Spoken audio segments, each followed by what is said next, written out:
Hapaday, welcome to this evening's edition of Nihi Tabisita.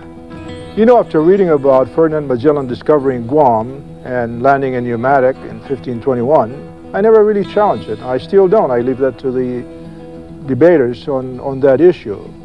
But it did strike me as being very smart of him to land in March instead of September.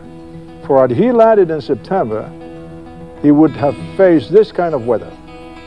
In recent years, we have heard some skepticism as to whether Magellan actually landed at Pneumatic or elsewhere, or for that matter, elsewhere in the Marianas. We defer that to others.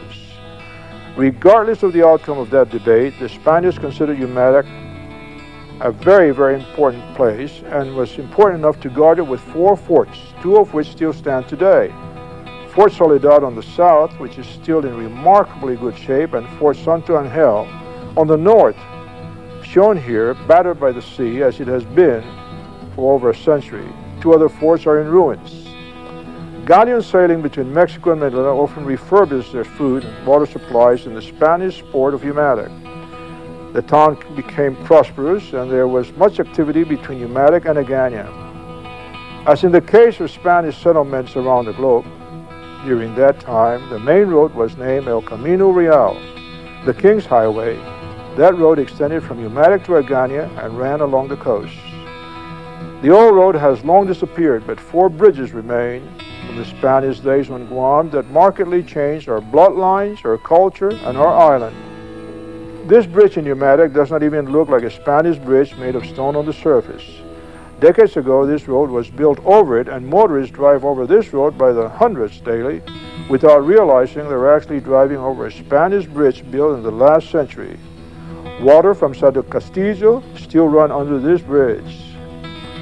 These captivating scenes of Seti Bay and Sela Bay are familiar to everyone on Guam and tempts the viewer to visit them. Be aware that these are very difficult places to reach either by land or sea. We chose to go by sea, but the sea acted like a horse that did not want a rider. The fabled coral rocks and shoals that are nightmarish to navigators were everywhere, but we lucked out and we landed safely, and this is the sight that greeted us. The Spanish bridge over Sela Bay, part of El Camino Real.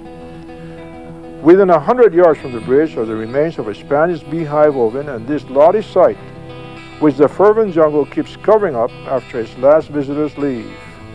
The lush growth around it momentarily catapulted me back when such natural settings were not constantly threatened by thoughtlessness and neglect.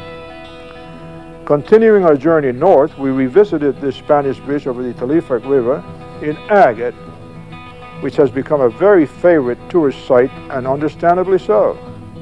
The journey north to Agana ended on this bridge, which we call Tolay Acho, Stone Bridge, when I was a child, even though its real name is actually San Antonio Bridge.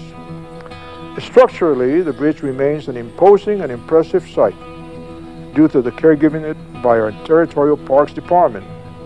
Happily, the bridge has a lovely resident, Sirena, who moved in there a few years ago. Sadly, like the beautiful city of Agana, it has stepped aside from being in the mainstream to serving as a depository of stagnant water, a bridge over a river that no longer flows. Kala napiniti didis in istorya lo importante na ifamagun utungo historia en Guam durante el tiempo ni español. Si Dios me hace, estoy en su semana. Si ven blaso.